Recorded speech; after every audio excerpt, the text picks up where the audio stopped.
voice of free speech. The truth delivered. Common sense for the American people. Welcome to the Scott Jennings Show. Okay, it's Friday, January the 16th. It's Common Sense for the American people. Scott Jennings rounding out another week here on Salem. As always, the Scott Jennings Show is brought to you by Ease Total Health. Health insurance is broken. Ease fixes it with no deductibles, no restrictions on doctors or hospitals. It is a set of benefits that you can use from day one. Visit easeforeveryone.com/Scott to learn more about Ease Total Health, and I will have more about Ease in just a moment. In fact, let's get to the news, and let's stay with health care. The president held a roundtable discussion at the White House this morning to talk about his health care agenda. He touted his efforts to lower prescription drug prices and to steer money directly to consumers instead of insurance companies. The president also talked about support for rural hospitals. Now, remember, in the big, beautiful bill last year, the Republicans included $50 billion every single for Democrat in Congress. Hospitals. And what did the Democrats do? Well, here's the president to remind us. Voted against the lifeline for rural communities, and I hope everyone knows this, and this is not about elections, but I hope you remember this in the midterms, because the Democrats are just so horrible toward the rural community. It's a good time for me to tell you a little bit more about Ease Total Health. Now, Ease is not traditional insurance. It is much better. It is a set of benefits that you can use from day one because there are no deductibles and no restrictions on what doctors or hospitals that you can choose. This is Ease, E-A-S-E. They offer a range of options to fit every need and every budget with way too many benefits for me to list here. So my advice, do yourself a favor and visit easeforeveryone.com/Scott or call 1-888-EASE-123 and check it out for yourself. I wouldn't wait for the big insurance companies to come to the rescue because they won't. Chances are you're pretty unhappy with your private insurance. It often feels like you don't have insurance at all. So, you want an alternative, go to easeforeveryone.com/Scott or call them up, 888-EASE-123.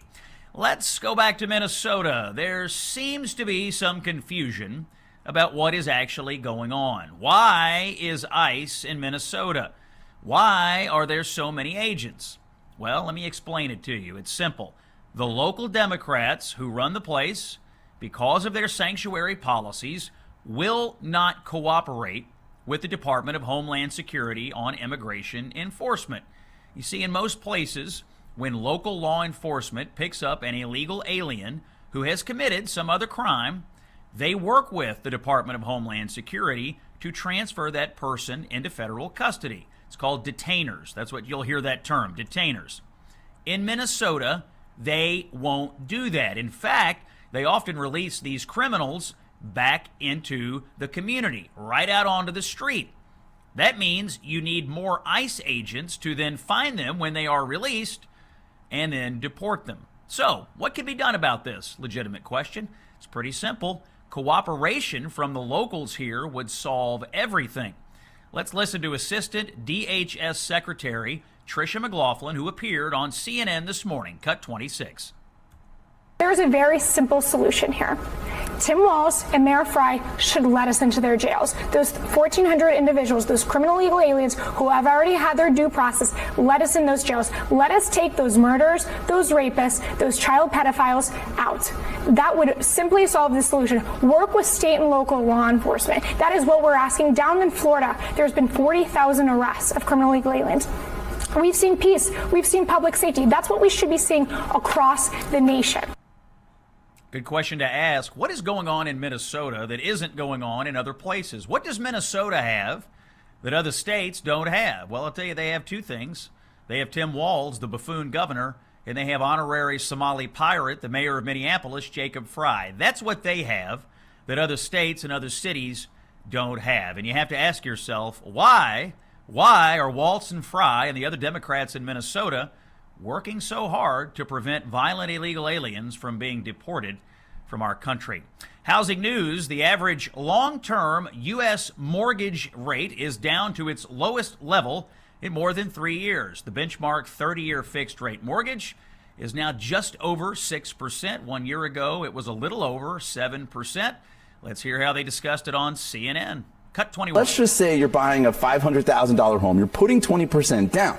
A year ago, your monthly payments were almost $2,700 for principal and interest. Now they're around $2,400. Now, that might not sound like that much. It's about $260 difference. But over the course of a year, you're talking about $3,000 less in interest. Over the course of a loan, it's over $90,000. So that's huge, right? That's less money going to the bank, more for everything else in life. Now, all of this comes after the White House has really started to focus more on this issue of housing affordability, right? The president wants to ban large institutional investors from scooping up single-family homes. And significantly, he announced plans to have Fannie Mae and Freddie Mac buy $200 billion of mortgage bonds. And experts are saying that those efforts from the president, they're already helping to drive down mortgage rates, which, of course, is encouraging. Yeah. Promising news for home buyers there from CNN. The U.S. Department of Agriculture is looking into fraud in the SNAP program. This is the government program for food stamps. Now, red states are cooperating with these data transfer requests, but blue states, well, they are suing the federal government to hide the data. Why? Well, here's the Agriculture Secretary, Brooke Rollins, to tell us about that. Play cut 24, please. All the red states sent us their data to help figure out what that looked like. We found 200,000 dead people, or people using dead people's social security numbers. We found 500,000 people getting more than 2 times what they should have, getting those benefits twice. We found some guy getting benefits in 5 states. And Maria, this is just the red states. I mean, the red states normally have a smaller program, tighter accountability and control. The blue states sued us, and so we're in another active litigation on that. They don't want California, New York, they don't want to turn their data over so that we can help them root out the fraud. And then the Minnesota piece, of course, which we've all been covering, is remarkable. Yeah. So we are in court. We're going to work really hard to make sure we're protecting the American taxpayer and the people who actually need these programs. So we have Democratic officials in Minnesota who don't want to deport violent illegal aliens. We have Democratic officials in Minnesota and other blue states who don't want to work with the federal government on rooting out fraud and abuse in the food stamp program. Again, we have to ask, why is one political party so dedicated to protecting illegal aliens and the fraud in which they may be engaged? Keeping with economic news, Taiwan and the United States have reached an agreement on a critical trade deal. The U.S. will lower tariffs from 20% to 15%, and in return, Taiwan will invest $500 billion in the United States, a lot of it going into chip making. Here's Commerce Secretary Howard Lutnick to explain the deal. Cut 25. 2 commitments from Taiwan. There's $250 billion that comes directly from companies, and then there's $250 billion supplied by the government to help their smaller and medium-sized companies all and bring that whole supply chain to America. So we're going to bring it all over so we become self-sufficient in the capacity of building semiconductors. This is exactly what Donald Trump said he was going to do, and he is doing it today. $250 billion and $250 billion. This is the kind of scale that Donald Trump operates in. So it's a little quality of life news for you. Overdose deaths in the United States are down, way down. Listen to this. U.S. overdose deaths fell through most of last year. And if you look at the data, it appears there is a close correlation between getting the border closed and stopping the flow of drugs that kill our people. It's common sense for the American people. You're listening to Scott Jennings here on Salem. I want to talk to you about our friends at Relief Factor. Now, so many of you are living with everyday aches and pains. Some of it's quite bad. And you think maybe I'm just stuck with it. It is what it is. It does not have to be this way. Let me tell you a story about a man named George from Oregon. We get these stories, these testimonials from people. Here's George from Oregon. George, a hardworking guy, works on a garbage truck. It's a tough job. He has to hop on and hop off all day long, which is difficult when your knee won't bend. That was George's problem. He tried a lot of things, but then he got on Relief Factor, and he said it changed his life. He said, and I'm going to quote from George the Garbage Man, "I can bend my knee again with very little pain." We're using it, by the way, in the Jennings household. My father is using it. He loves it. He's always asking me, has the Relief Factor been delivered? I'm like, yes, Dad. Put it in the same place all the time. And then he takes it and he feels really good about what's going on. If you're living with aches and pains, see how the Relief Factor, which is a daily drug-free supplement, could help you live better. It's a 3-week quick start, $19.95, 1-800-4RELIEF, or relieffactor.com. When we come back, more news from Washington. Congressman Russell Fry will join us. It's common sense for the American people. Stay with us. Oh, we owned a few last night on the 10 o'clock debating show talking about this immigration stuff. Man, check out my social media feed, at Scott Jennings KY on the X platform. You'll see a lot of video. Joining us now, Congressman Russell Fry, representing South Carolina's 7th Congressional District, a member of the House Committee on Energy and Commerce, also the Judiciary Committee. And Russell is joining us from, you're in South Carolina today, probably a little cooler than usual, but warmer than it is here in New York City. Russell, welcome back to the Scott Jennings Show.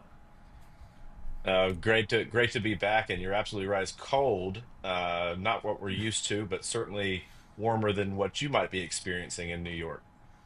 Yeah, absolutely. Let's talk what's going on in Washington. There seems to be some rumblings among Democrats and progressive activists that they want to shut down the government if there is any money that goes towards ICE immigration enforcement operations. Is that a vibration that you are picking up right now from the Democrats on Capitol Hill?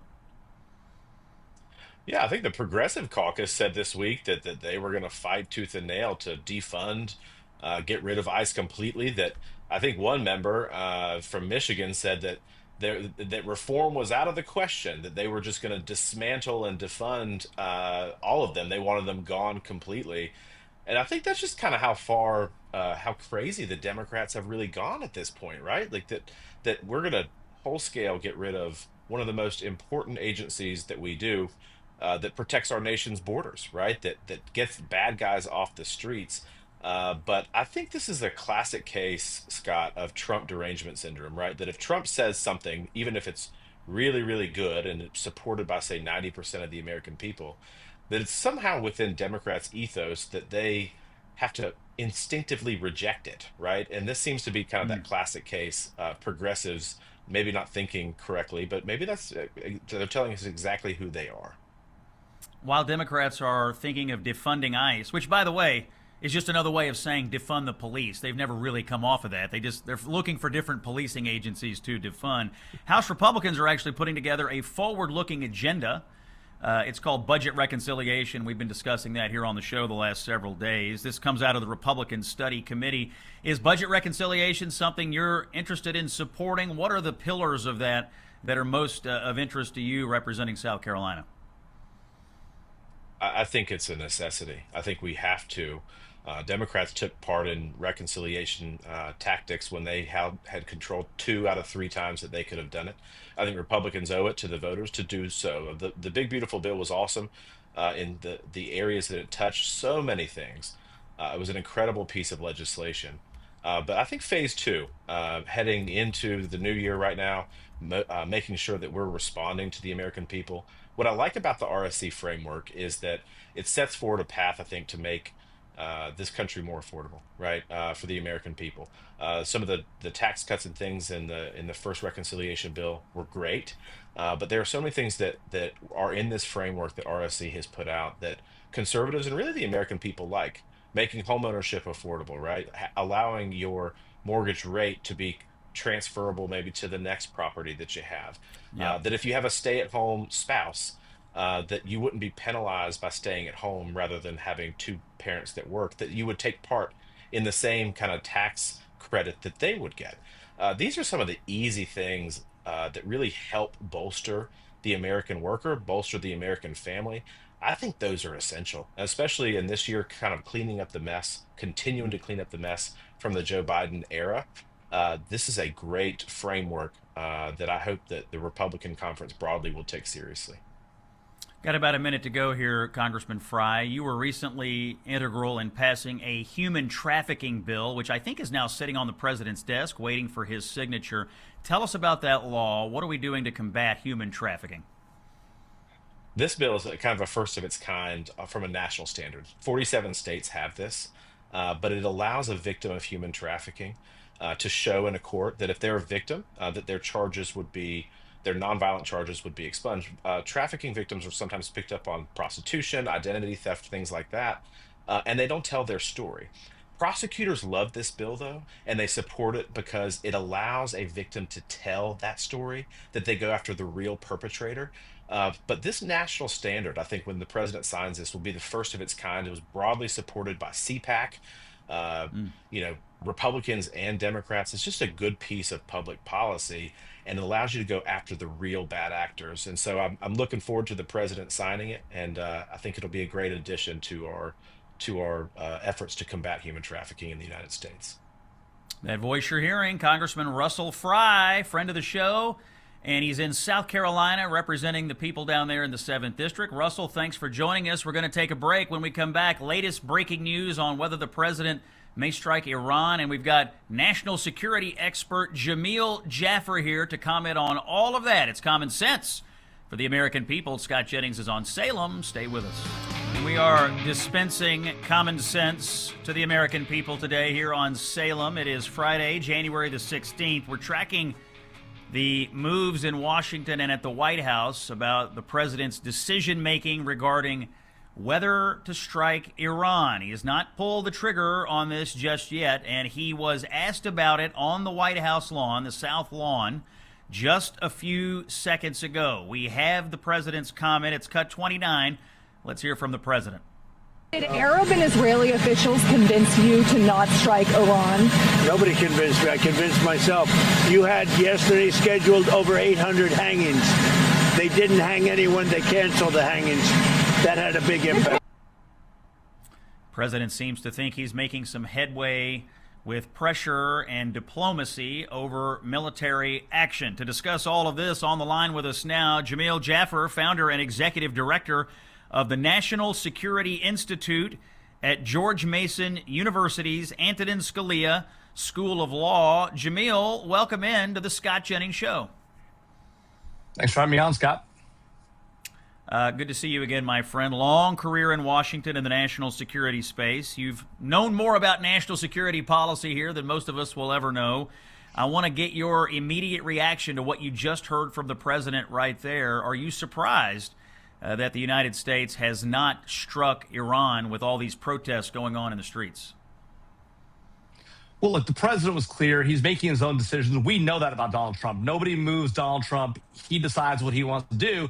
But this is a concern, right? Because he's made clear to the protesters that the support is coming. He said it publicly.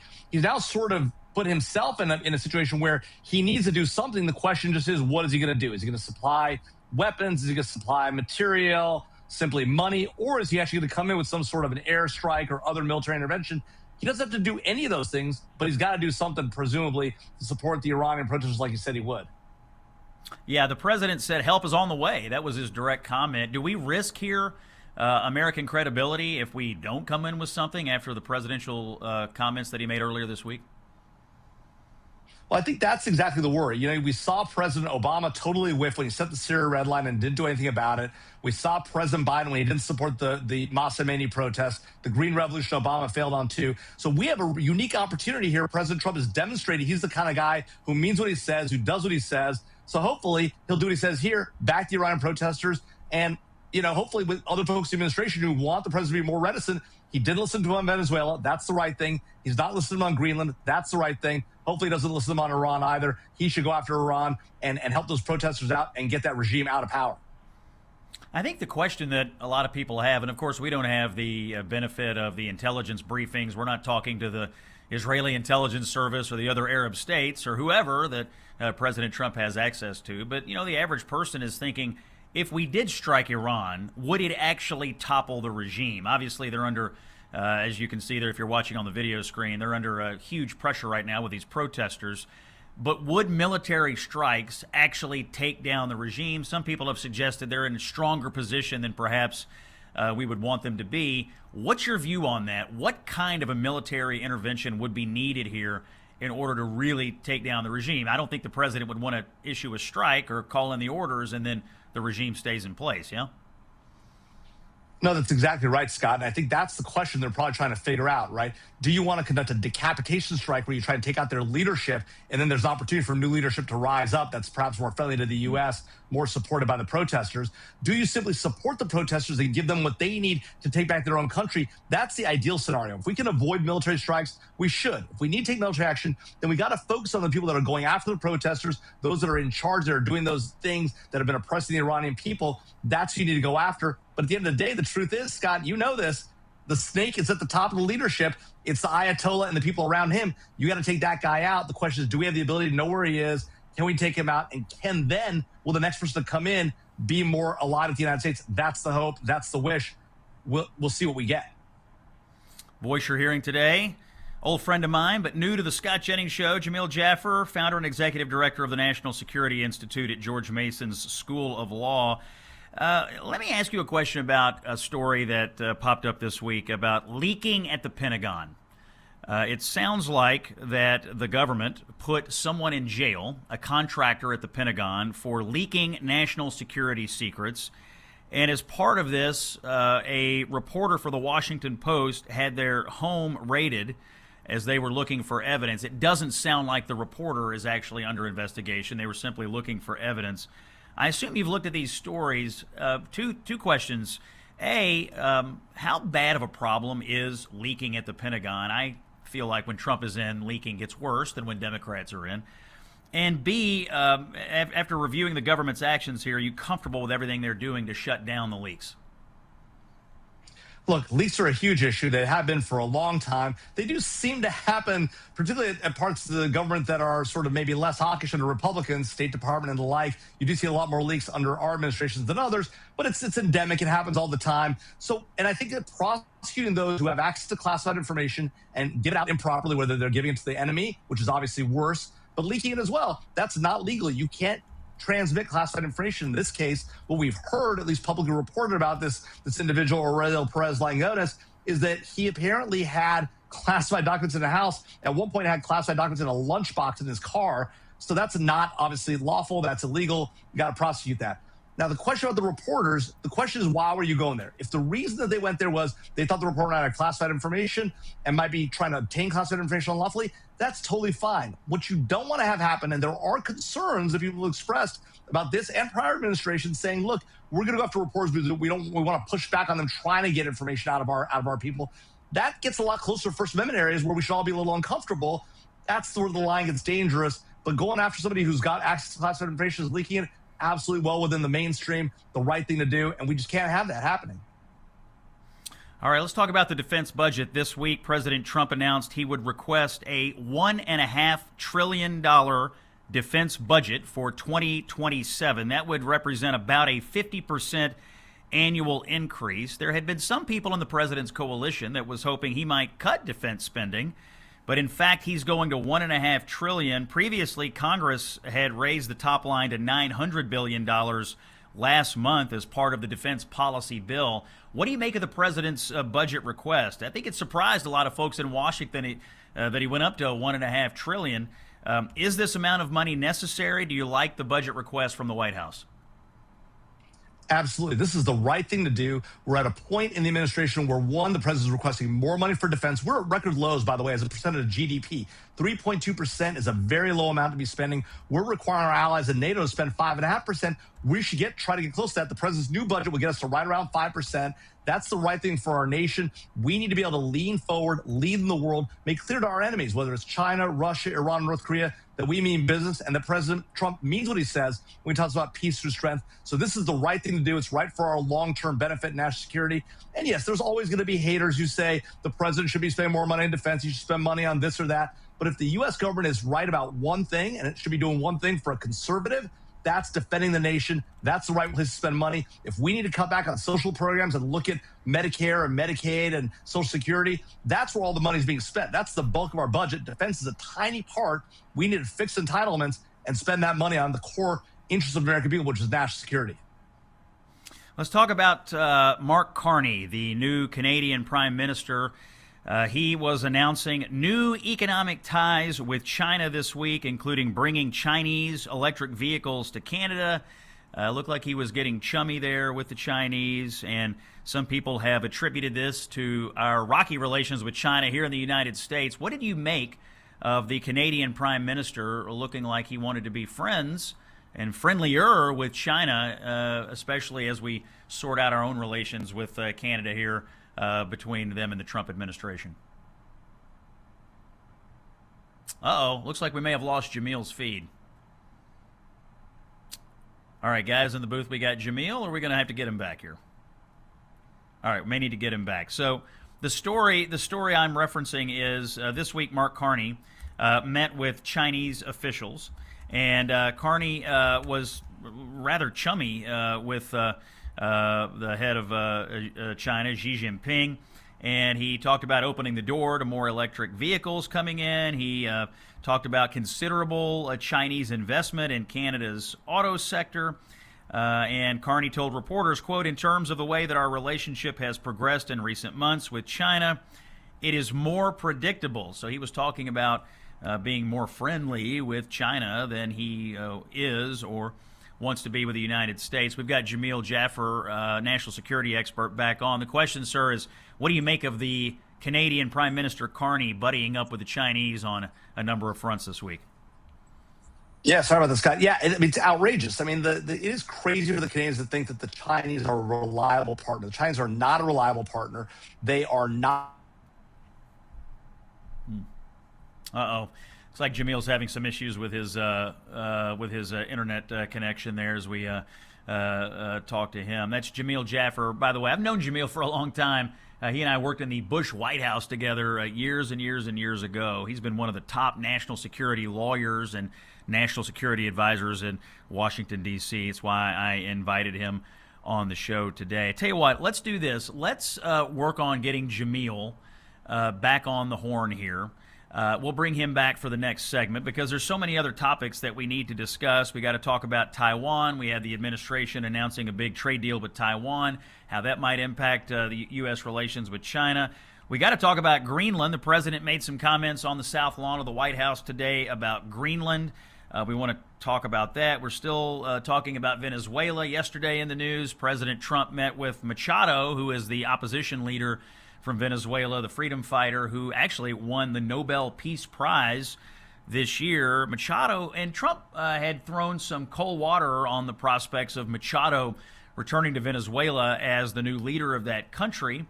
But they did meet for a couple of hours in the White House late yesterday, and Machado actually presented Trump with her own Nobel Peace Prize. She gave it to Trump. She said Trump deserved it. He accepted that gift from Machado. So we're going to want to talk about what that might mean for the future of Venezuela, and I want to hear from Jamil about how he thinks the next short-term, medium-term, long-term prospects for elections in Venezuela are going to go. So we'll get Jamil back on the line and continue this national security conversation in just a moment. First, a word from our friends at Patriot Mobile, new partner of the Scott Jennings Show. Patriot Mobile, excellent cell phone company. And their message is very simple. It's that every day Americans make choices that shape the future of our country, and that even includes what cell phone provider that we choose to support. Here's what a lot of you don't know about Patriot. They are not just a wireless provider. They are an activist organization funded by selling top-tier cell phone service, and they are always on the front lines of defending our freedoms. And here's the best part. They deliver prioritized, premium service on all three major U.S. networks. That means you get the same or even better coverage, and it is all backed by their 100% U.S.-based customer support team. So with Patriot Mobile, you can get unlimited data plans, you can get mobile hotspots, you get international roaming, and so much more. My recommendation is that you switch to Patriot Mobile.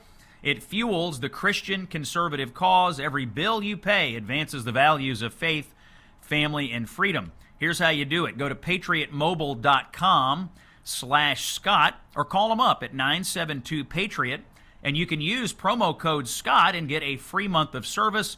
That's patriotmobile.com/Scott or call them up at 972-PATRIOT and make the switch today. More national security talk when we come back. It's Common Sense for the American People. Scott Jennings is with you here on Salem. Common Sense for the American People. Scott Jennings here with you on Salem, and we've got our friend, national security expert Jamil Jaffer, back on the line. Let's listen, Jamil, to the president. He just made some comments on the South Lawn of the White House about Greenland. As you know, the president thinks we should own and control Greenland. It's Cut 30. Let's hear from Donald Trump. Well, we're going to see NATO has been dealing with us on Greenland. We need Greenland for national security very badly. If we don't have it, we have a big hole in national security, especially when it comes to what we're doing in terms of the Golden Dome and all of the other things. We have a lot of investments in military. We have got the strongest military in the world, and it's only getting stronger. And you saw that with Venezuela. You saw that with the attack on Iran, with the knocking out their nuclear capability potentially. So, we're talking to NATO. Jamil, the president met with the Danish foreign minister this week and the people from Greenland, and you know the daylight appeared to open up after those chats this week with Vice President Vance and Secretary of State Rubio. What do you make of the president's comments this morning? And do we need Greenland? Is the president right? I think the president's 100% right. You know, the U.S. has tried to buy or obtain Greenland 4 times since the 1870s. We did 1872, 1910, 1940s. We offered $100 million in gold. So we've known the importance of Greenland. And in this era where China's an adversary, Russia's an adversary, we've got to worry about the Arctic and all the capabilities and opportunities the Arctic presents.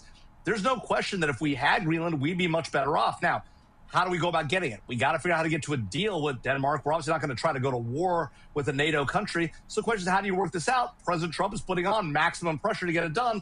We'll see if it works. That's the goal.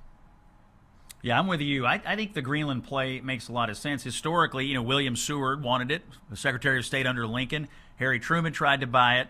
We've bought stuff from Denmark before. We bought the Virgin Islands, I think, in World War I for strategic reasons. So it's not unprecedented to try to make a deal on something like this, so we'll see what the president can do. Let's shift talk to Venezuela. The president met with Machado yesterday, the opposition leader, the Nobel Prize winner. He had previously thrown cold water on the prospects of her returning and taking power in Venezuela. Seemed to be some thawing between those two at the White House because she gave him her Nobel Prize, which the president did accept. What is your view on what Venezuelan leadership should and will look like in the short term and then over the next 6 to 12 to 18 months? Well, look, obviously, you know, we don't have the information the president has about what's going on in Venezuela and who the right leadership is. But I'll say this, it is surprising, I think, to probably a lot of us who saw Maduro being a problem that his vice president is now in charge, Delcy Rodriguez. Now, maybe she's pliant and we'll be able to work with her and she'll do what we want to do. But I think everyone's sort of assumption going in was if you're taking out Maduro, the person you're putting in place is the properly elected leader of Venezuela, the opposition leader, Maria Corina Machado. Now, remember, she wasn't actually elected. Her proxy was elected, but it's because Maduro kicked her out of the election, right? It was first Juan Guaido, then her, and then her proxy. So one of those should have been in power. It's surprising that Maduro's vice president is currently in play. We'll see what the president does. Maybe getting this Nobel Peace Prize is the one thing he needed to get over the line on Machado. What's reasonable on holding an election? I mean, I've seen some commentary that, they need to move to elections right now. That seems to me to be a little hasty. I mean, I think what Trump's trying to do is get America's interests and American leverage up before they throw the country into elections. But what in your mind is a reasonable timeline? Is it this year? Is it early next year? What's the most reasonable outlook here? You know, it's hard to know because you got to understand the situation in the country, understand whether the country's prepared now for democracy and for elections. We want to get there as fast as possible, so a year seems like a reasonable time frame, but the sooner the better, I think. Well, the problem you have right now is you've got these armed gangs in the streets roaming around, conducting roadblocks and interdicting people and trying to extort people. That's a problem you have when you've got a lack of leadership And if this government can't assert control, then maybe we need to put somebody in power who can assert control.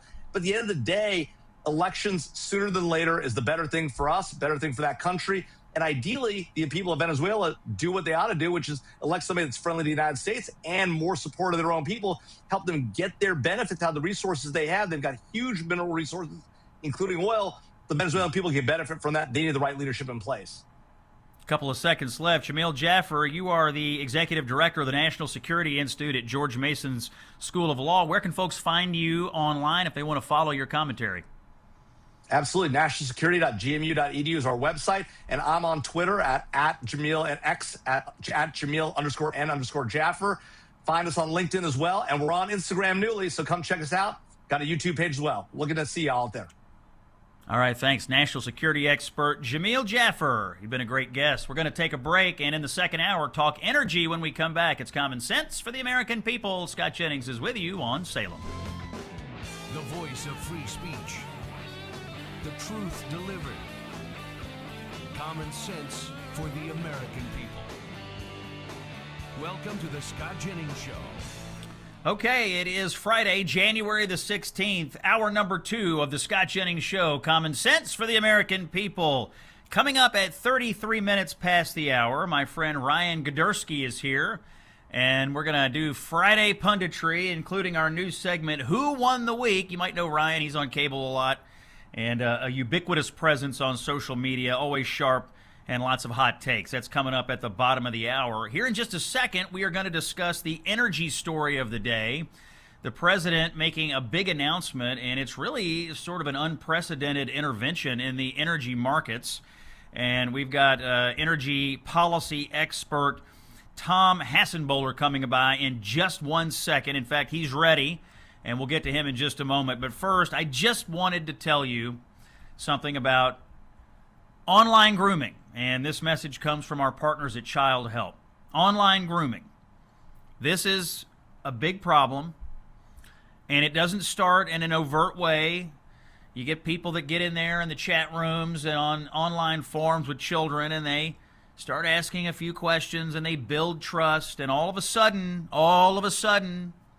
something is wrong, and the child is scared. They don't know what to do. They don't know where to turn. They're afraid to tell their parents. They don't want to be ostracized out of their friend groups. It's a scary thing. This happens all the time. And this is where Child Help comes in. Child Help has these life-saving programs that focus on prevention, education, intervention, and treatment, and they help kids recognize this grooming behavior before it turns into abuse.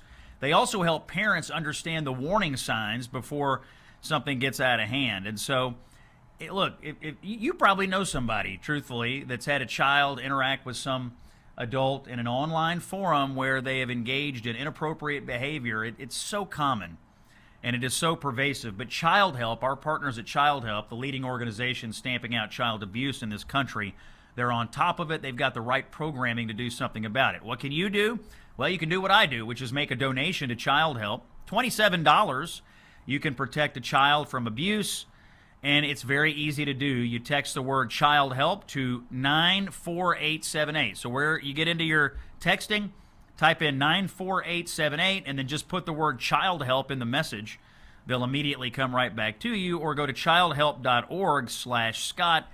That's childhelp.org/Scott. If you're a parent or grandparent or someone who cares deeply about online safety for children, this is a cause worth supporting. And look, I've been to the Child Help National Headquarters out in Phoenix. I've met with the leadership. I've investigated this organization. They are good stewards of your money. They know what to do, and they are respected around the world for what they're doing to stop child abuse. It's Scott Jennings here on Salem, Common Sense for the American people. As I mentioned, President Trump is mounting a dramatic intervention into the nation's largest power market. He's trying to tamp down voter concerns over rising electricity prices, which in part are being fueled by new data centers that are popping up in several states. I'd like to bring into the conversation our Scott Jennings Show new energy expert. He's been in the field for over 20 years. He was a top policy advisor on the House Energy and Commerce Committee. He has a firm called Coefficient. He is a fellow at the Rainey Center for Public Policy. Tom Hassenbohler, welcome in here to the Scott Jennings Show. Let's kick around the president's announcement today on energy. Tom, thanks for being here. Scott, thanks for having me, and appreciate it. There's a lot of moving pieces happening right now here in D.C. and across the country on this topic. And really, it comes down to a very simple concern. People are worried about their electric bills. And what's driving a lot of that concern, as you know, is rapid growth of AI and data centers, which use enormous amounts of electricity. And so the question we're all really trying to wrestle with is who should pay for that growth and how. And the growth really isn't an option here. Leadership does matter. The president has made it very clear that this isn't just an energy issue, it's a competitiveness issue, that artificial intelligence is a global race, and that countries that are building power infrastructure faster are, including some of our enemies and geopolitical adversaries in China and other places around the world, they will lead in this race. And so delays and aren't really an option here. So we are trying to think through, and the country is trying to wrestle with as many different solution sets as possible to tackle this issue. And that's really what the president is announcing today that I can get into a little more detail. Okay, so let's set it up for our listeners here about what happened. They had a meeting at the White House. You've got the administration, you've got the president, you've got the relevant cabinet secretaries, and you have a bipartisan group of governors from a 13-state market that stretches from really the Midwest up into the Northeast. And what they did is they're announcing plans to hold, or they announce their desires for the grid operator to hold an emergency auction for the tech companies to buy power for the next 15 years. Now, this is a little bit, you're going to have to talk to me like I'm 5 when it comes to this. I'm reading to you what happened. Why don't you tell me now exactly what I just said in a way that I can understand it and in a way that would help me understand how this is going to reduce my own energy prices in this 13-state region? Yeah. So for first off, this announcement the president made today with the bipartisan governors represents the area called the PJM interconnection, which really is the nation's largest independent governed power grid that roughly provides power to 67 million Americans across the Mid-Atlantic and the Midwest. PJM's primary functions as an operator is to reliably operate the power grid. That's their number one, point of being in business. And the second one is to really act as like a stock exchange to help facilitate sales and purchases of new generation. So the idea on the table here is to really encourage, as you said, long-term power contracts that would support building new power plants, potentially on a large scale. As you know, the president has been trying to stop the bleeding of retiring existing generation assets on our grid so that we can keep power reliable and affordable, but also we have a huge growing demand for new power.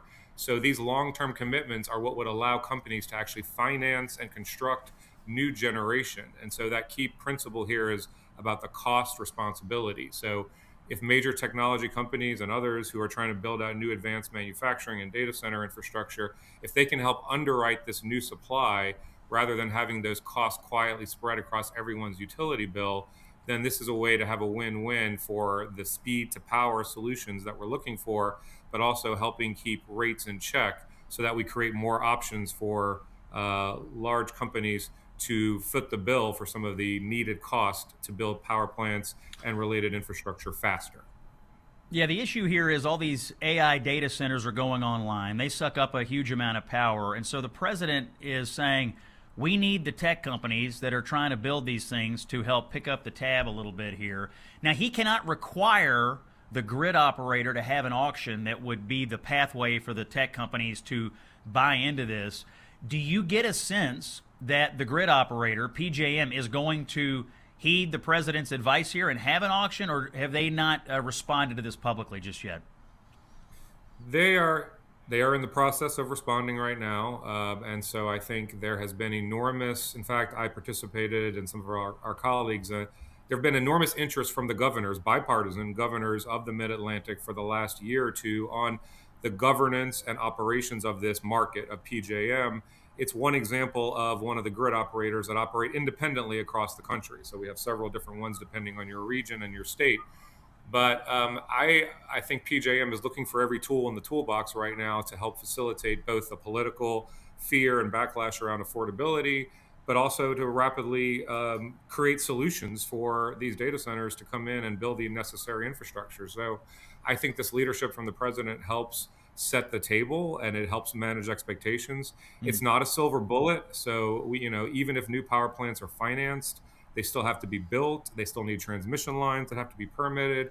Infrastructure still has to be sited. So, a lot of these cost pressures are bottlenecks that come from outside the power auction system. Yeah.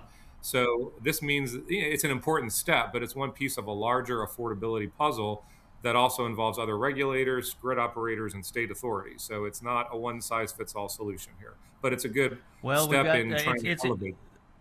Yeah, it's interesting because you got bipartisan governors, the White House working together, and people are definitely looking for relief out there. And it might help with the building of these AI data centers if you could convince people that it's not going to raise their power bills. So a lot of things going on. Tom Hassenbohler, energy expert with Coefficient and also a fellow with the Rainey Center in Washington, D.C.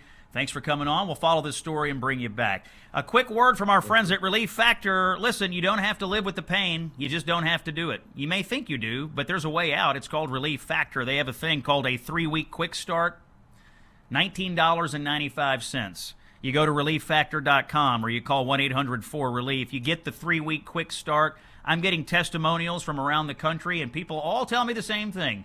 Had a problem, I get Relief Factor, problem solved. That's our experience in the Jennings household. ReliefFactor.com or 1-800-4RELIEF. When we come back, a little bit of an idea on making housing more affordable. It's Common Sense here on Salem. It's Friday, January 16th. Common Sense for the American people. Scott Jennings is here on Salem. I was perusing the pages of the Los Angeles Times this morning, and I came across an old familiar name, Fred Hochberg, an old friend of mine, the deputy and acting administrator of the Small Business Administration in a previous life. He wrote a piece this morning called Congress and Trump Could Both Get Behind This Concrete Step to Cut Housing Costs. Fred, first of all, welcome into the Scott Jennings Show. Glad to have you. Good to see you again. All I do is see you on TV. I get to actually, well, now I see you on radio. So I still haven't seen you in person for a while, but good to be here. It's been a while, but I'm glad to hear your voice, and thanks for joining us. You have a piece stemming from your experience at the Small Business Administration many years ago, and you've kind of thrown out a policy idea that you think could attract support from Trump, from Congress, from Republicans, and from Democrats, and it might actually have a measurable impact on housing costs. Tell us about it. So I served at the Small Business Administration under President Clinton. And one of the programs that's not that well known is when there's a disaster, whether a flood, a hurricane, tornadoes, the Small Business Administration is able to help homeowners rebuild their home, put a new roof on, replace the shingles, replace a garage that may have been destroyed. And it's a successful program, but many people don't think of the Small Business Administration when it comes to home loans. So in looking at this crisis, and it is a crisis of a different order. It's not a disaster, but it's a crisis. We have Americans don't believe in the American dream, don't feel like they can ever own a house. The age of people buying their first home has increased to 40 years old. So I thought, well, the SBA has a program. It works well. They know how to manage the credit. They know how to do the underwriting. And it provides up to a 30-year loan at a fixed rate to help people in a disaster. We could modify that slightly to help buyers today to purchase a home. It's not a perfect panacea for every problem, but it does help on the demand side for people to get their first home and get started. Yeah, you write in the LA Times that amending the disaster loan program, so I guess it would take a law from Congress here, could instantly drop mortgage rates by about 2.25% to about 4% for millions of Americans. So for a typical home buyer seeking a $500,000 house and making an 18% down payment, that would cut your mortgage payment from $2,450 down to about $1,950, save you $6,000 a year. And you also write that this would not be a major burden on taxpayers. Talk to us about that. So currently the program is fully funded by the federal government, and it is only on the hook for defaults if someone defaults on their loan. So with good underwriting, which my experience at the Small Business Administration, with good underwriting, you have to keep defaults at a minimum. You also could, if you're expanding the program, charge a small points. Like you often pay points on a mortgage, you could charge 1 point or 2 points to build a loan loss reserve if there was concern that this would be a burden on taxpayers.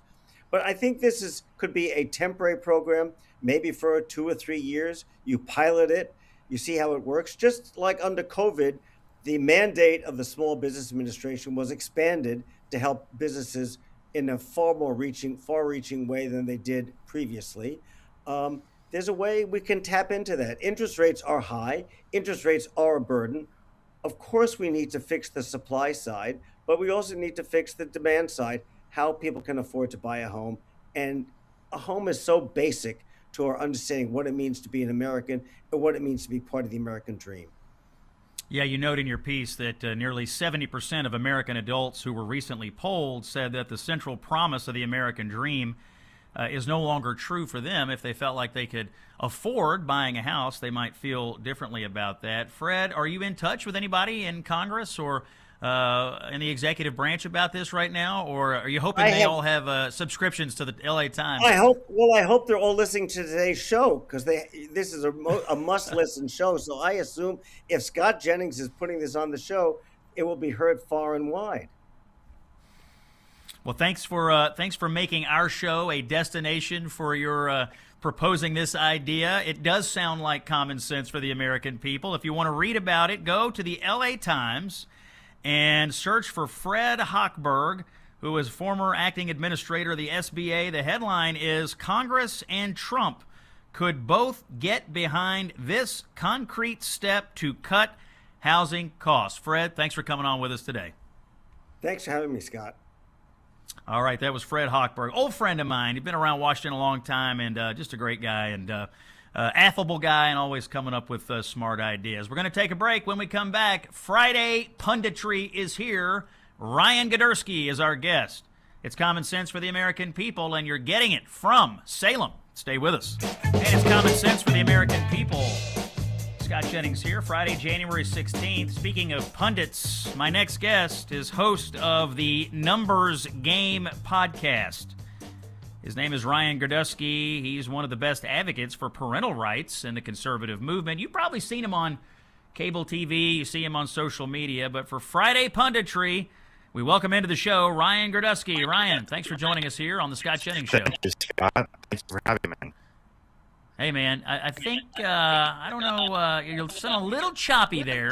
Tell you what, why don't you guys work on that for a second while we set up Friday Punditry. So we're going to get Ryan back on the line here.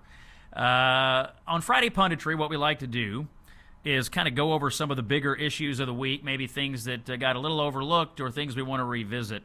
So while we get Ryan back on the line, one of the things that happened this week in Washington that I think, it got a little attention when it happened, especially on the right, but boy, this issue that happened in front of the Supreme Court this week, where you had lawyers from the ACLU arguing against state-level bans on boys playing in girls' sports. This is the transgender sports case. It emanated out of West Virginia, in fact, and some other states.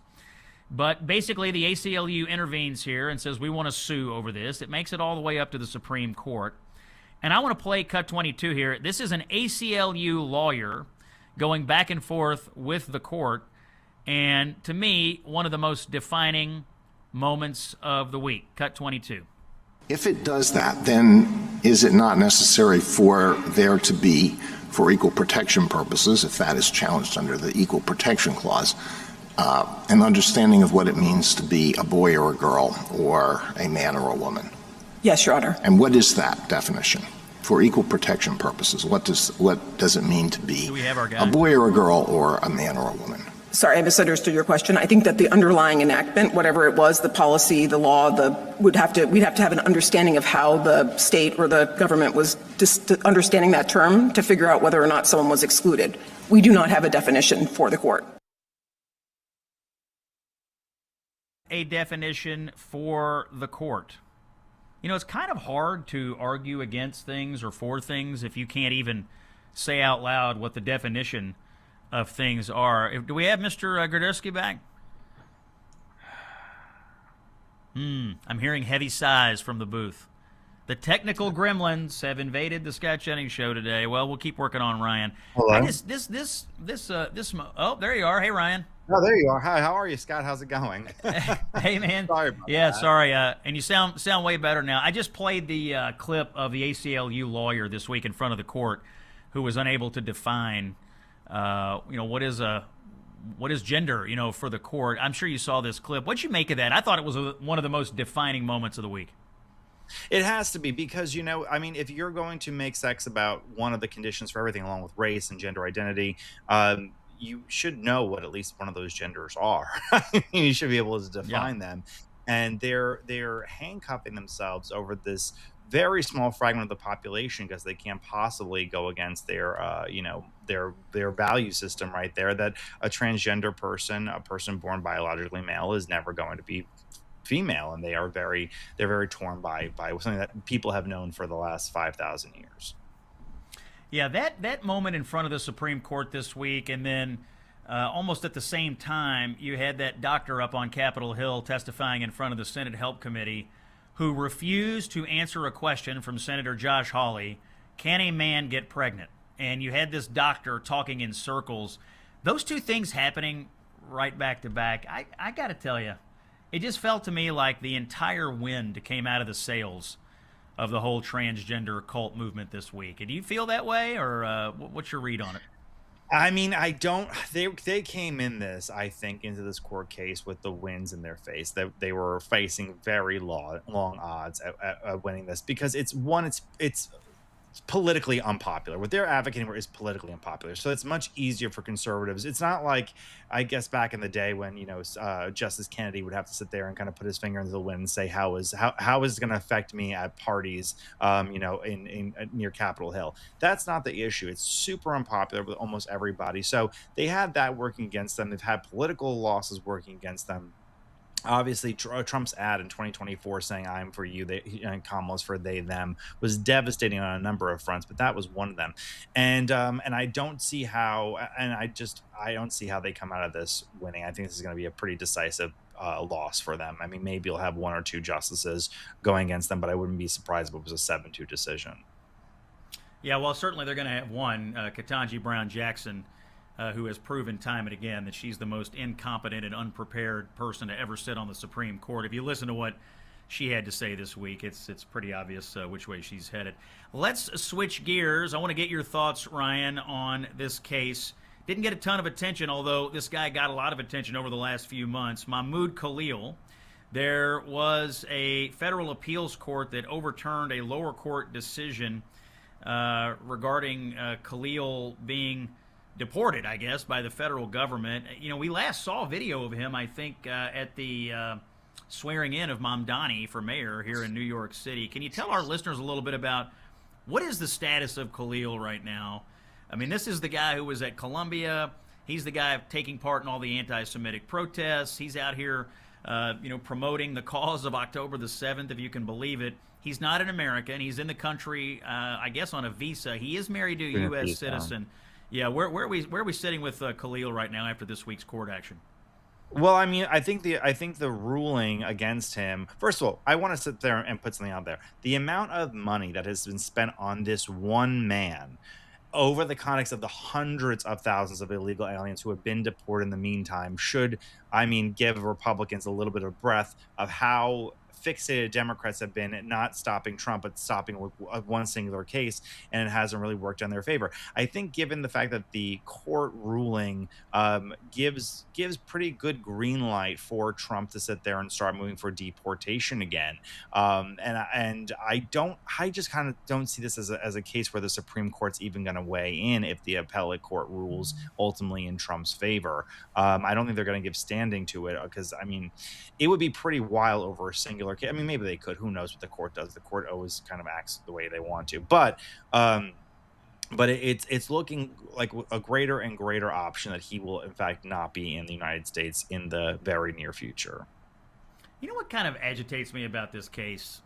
It's obvious that the administration believes his presence here is a national security threat. And then when you attach it to Kilmer Abrego Garcia, the illegal alien that the administration is trying to deport, he's still here in the United States, as far as I know. You have these cases, Ryan, that pop up, and you've got a clear preference from the executive branch to remove someone from the country.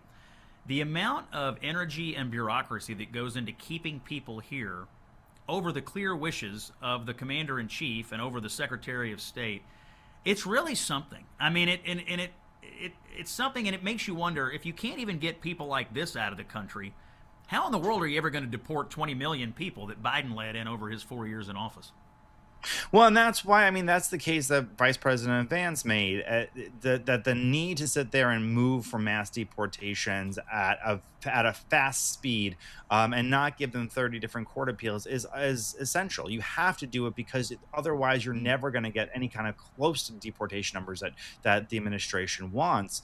And some of these people have multiple deportations, that to begin with, I think over 1.5 million people already have deportation orders to leave the country and just haven't on top of it. So those people, I mean, they have to go first. There should be no court case. It's really the legal apparatus around the ACLU and open borders organizations that are keeping these people here, people who have very dangerous beliefs that are incompatible with the American identity, something that, they reject ultimately.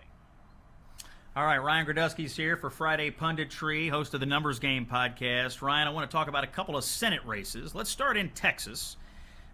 We heard this week that President Trump is unlikely to make a choice or an endorsement in the Republican primary for Senate in Texas. It's a three-way race.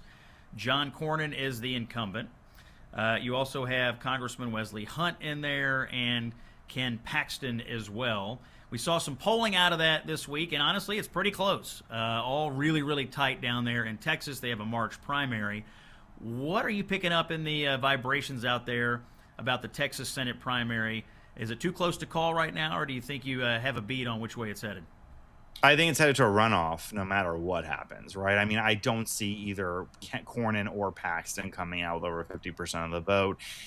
And I've done races in Texas. I was Brandon Gill's GC, so I've been there. And the feeling that I've always met from Texans, activist Texans around Paxton is, look, he's definitely got a shady past, but he's our guy with the shady past, right? There is a love for Ken Paxton because he was the man who fought Biden for years, and I think he actually fought Obama too, if I'm not mistaken, towards the end of his term. But they do love Ken Paxton on there. John Cornyn is an old establishment figure who has done nothing to win over love from grassroots people. He's never even tried that much, right?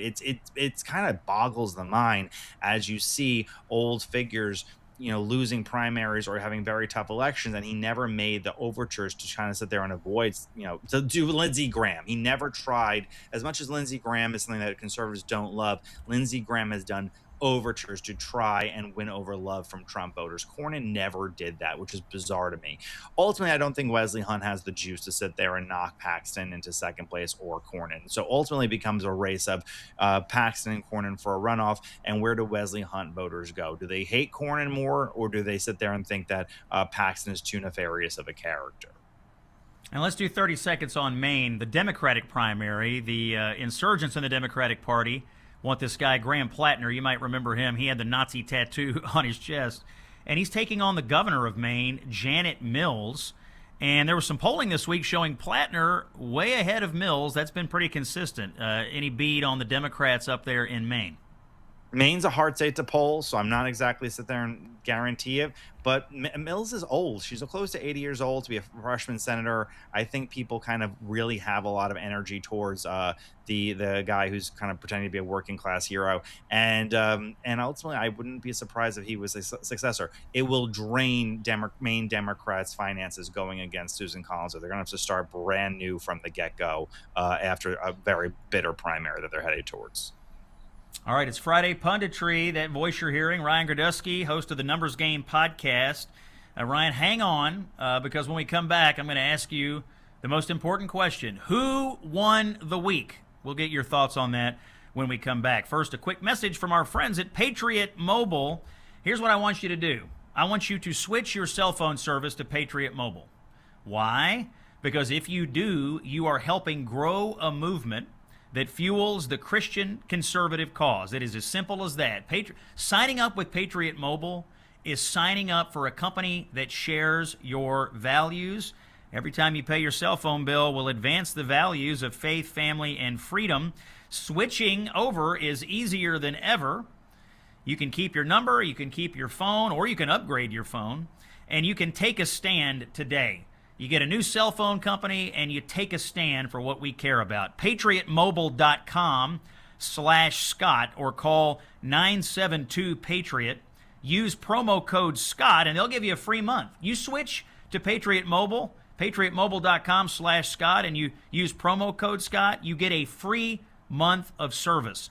PatriotMobile.com/Scott. Call 972-PATRIOT. Make the switch today to a company that shares your values. They are on the front lines at Patriot Mobile of defending our freedoms. More Friday Punditry when we come back. It's Scott Jennings, Common Sense for the American people. Stay with us. It's Friday Punditry here on January the 16th. Ryan Gradusky, host of the Numbers Game podcast, is our special guest pundit of the week. Ryan, let's take a listen to our friend Caroline Leavitt, the White House press secretary, defrocking one of the so-called reporters sitting in the press briefing room yesterday.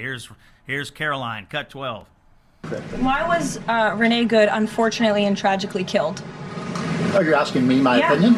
Because an ICE agent acted recklessly and killed her unjustifiably. Oh, okay. So you're a biased reporter with a left-wing opinion. What do you want me to do? Yeah, because you're a left-wing hack. You're not a reporter. You're posing in this room as a journalist, and it's so clear by the premise of your question. And you and the people in the media who have such biases but fake like you're a journalist, you shouldn't even be sitting in that seat.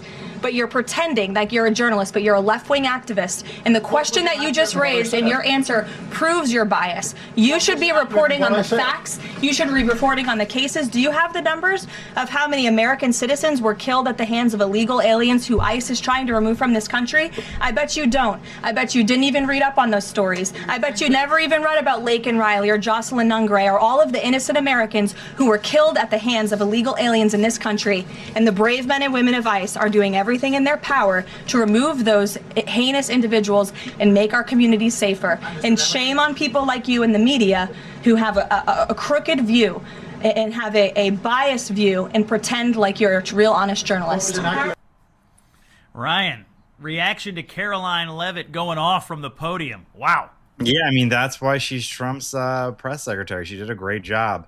That was fire. And that is what, it's very funny for the amount of people. There's one illegal alien who was found strangled to death at an ICE facility, and he was wanted for child rape, and no one is caring about the actual case of why he was arrested. It's about the conditions of illegal aliens. But that is always the case for the left, is that it is never about American citizens. Our immigration policy is always how to reward foreigners. It's never to sit there and look. And I'm telling you this, you're in panels all the time with left-wingers who have this opinion. It's always why are we not doing enough for the rest of the world? Not should these immigrants be doing more for the United States?